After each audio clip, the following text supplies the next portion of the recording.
আসসালামু আলাইকুম। মিতুস ওয়ার্ল্ডের আরেকটি নতুন ব্লগে আপনাদের স্বাগতম। তো এই তো বাচ্চাদের নিয়ে আরেকটা জায়গায় ঘুরতে গিয়েছিলাম। কোথায় গিয়েছিলাম, কি করেছিলাম সেটাই আপনাদের সাথে শেয়ার করব, আপনাদের দেখাবো। এটা ছিল আমাদের এলাকাতেই একটা পার্ক হয়েছে, মিনি পার্ক মোটামুটি। তো হয়েছে 3 বছর হয়ে গিয়েছে মেবি, আমি যাইনি কখনো। তো সেদিনই ফার্স্ট গিয়েছিলাম। তো যাওয়ার পরই যখন এই রাইডটা দেখে তখনই আমার বাচ্চারা পাগল হয়ে যায় যে ওরা এটাতে উঠবে। বাট আমার কাছে কেন জানি এই ধরনের রাইডগুলা, চরকিগুলো আমার কাছে ভালো লাগে না, ভয় লাগে। আমি নিজেও ভয় পাই, প্লাস বাচ্চাদেরকে দিতেও ভয় পাই। সো আমি ওদেরকে ওইখানে না দিয়ে বললাম যে তোমরা অন্য কোনোটাতে উঠো।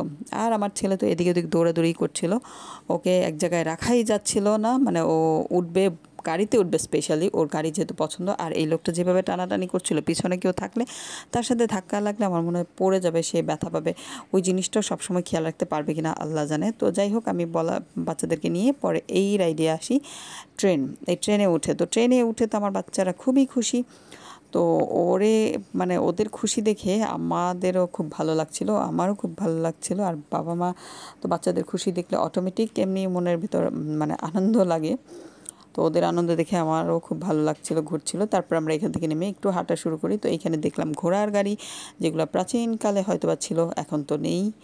আর আমরা এইরকম গাড়ি দেখিনি, ঘোড়ার গাড়ি যেগুলো দেখেছি সেগুলো হয়তো নর্মালিগুলো দেখেছি, বাট এই ধরনের রাজার আমলের ঘোড়ার গাড়িগুলো দেখিনি। তো এইখানে তারপর দেখলাম যে মোটু আর পাতলু দাঁড়িয়েছিল। ওদের চেহারা কিছুটা চেঞ্জ হয়ে গিয়েছিল, তারপরেও মোটু আর পাতলু কাছাকাছি ছিল না, একটু দূরে ছিল। তো আমার মেয়েরা ওদের পছন্দ করে, সো ওদের সাথে একটু সাক্ষাৎ করার জন্য নেমে গিয়েছে, দুইজনের সাথে দুইজনে। তারপর আর গেলাম আমরা এই জায়গায়। এটা ছিল একটা বসার জায়গা, রেস্ট করার জায়গা। তো এটা একটা পানির ওপরে অনেকটা ব্রিজের মতো করে তারপরে জায়গাটা করেছে।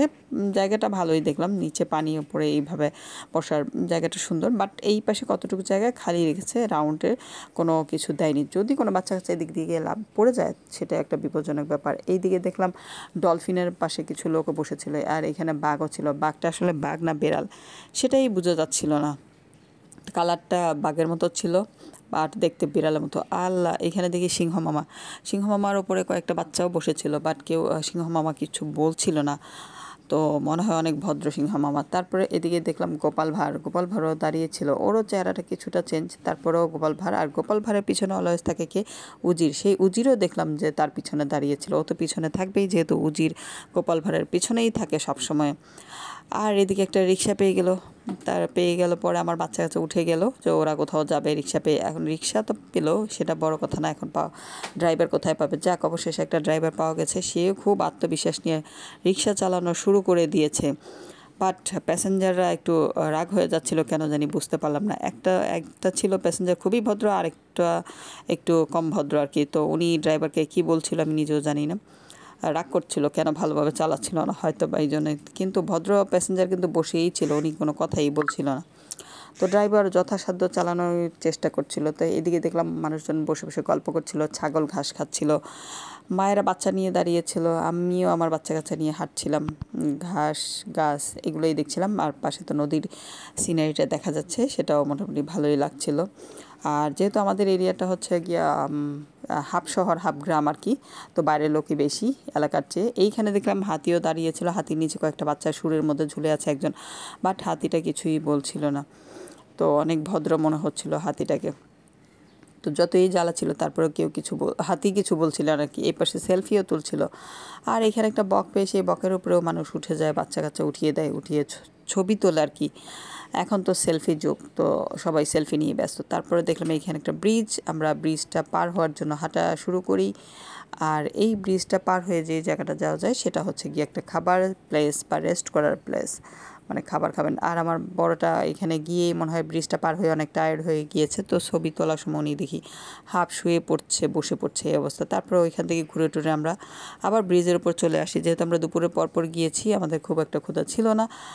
তো আমরা আবার আরেকটা জায়গায় যাব, তো এখানে ঘুরে শেষ করে তারপরে যাব। তো এদিকে লাইটিং করা ছিল, ঈদ যেহেতু গিয়েছিল কয়েকদিন হয়েছে, তো লাইটিং মেবি করা এই জন্যই। তো দেখতে কিন্তু ভালোই লাগছিল, রাতের বেলা হলে আরও ভালো লাগতো, নদীটাও দেখতে ভালো লাগছিল। আর এদিকে হাঁটার পরে দেখলাম এখানে কুলো হাতে আরেক মহিলা বসে ছিল, আর দুইজন মহিলা ঢেকিতে পার দিচ্ছিল, বাট কিছুই হচ্ছিল না, শুধু ওনারা দাঁড়িয়েই ছিল। এই সিনারিটা আমরা তো রিয়েলি দেখেছি, বাট আমার বাচ্চারা ওরা জীবনে প্রথমবার দেখেছে। আর এইখানে এই ভদ্রলোক দেখলাম যে কবুতর একটা কাঁধে নিয়ে আর একটা মাইক্রোফোন হাতে নিয়ে ঘুরছিল। উনি নাকি সাংবাদিক, বাট উনি কোন পত্রিকার সাংবাদিক বা কোন কিসের সাংবাদিক আমি জানি না। তারপরে আবার আমার বাচ্চারা রাইডে উঠবে, তো ওরা চরকির মতো যেটা সেটাতে উঠতে চেয়েছিল। তো আমি বললাম যে না, ওইটা আমার কাছে ভয় লাগে, তোমরা এইটাতে উঠো। তো ওইটা টিকিট কেটে পরে আবার এইটাতে উঠে। তো মজার বিষয় হলো আমার বাচ্চাটার কোনো, পিচ্চিটার আর কি কোনো টিকিট লাগেনি, ও ওর বড় বোনের সাথে শুধু বসে পড়েছে। তো উনিও এইখানেও খুব খুশি, ওনাকে এখান থেকে নামানোও অনেকটা কষ্টকর ছিল আর কি। তো এই আর কি, এইভাবে ঘুরে ফিরে ওদের আনন্দ কিছুটা আর কি বেড়ে যায়, ভালো লাগে ওদের, আমাদেরও দেখে অনেক ভালো লাগে। তো এভাবেই মোটামুটি সময়টা পার করে আমরা এখান থেকে বেরিয়ে যাই। আর অবশ্যই বাচ্চাদেরকে নিয়ে ঘুরতে যাবেন, সবসময় বলি আমি, কিন্তু আমি নিজেই আসলে ঘুরতে যাওয়ার সময় পাই না ঘরের কাজ করে। তো এই তো তারপর আমরা বেরিয়ে পড়ি অন্য একটা জায়গায় যাওয়ার জন্য। তো ভালো লাগলে অবশ্যই লাইক কমেন্ট শেয়ার করবেন, চ্যানেলটা সাবস্ক্রাইব করবেন, আর বাচ্চাদের কী ধরনের ভিডিও দেখতে চান সেটাও কমেন্টে জানাবেন। আল্লাহ হাফেজ।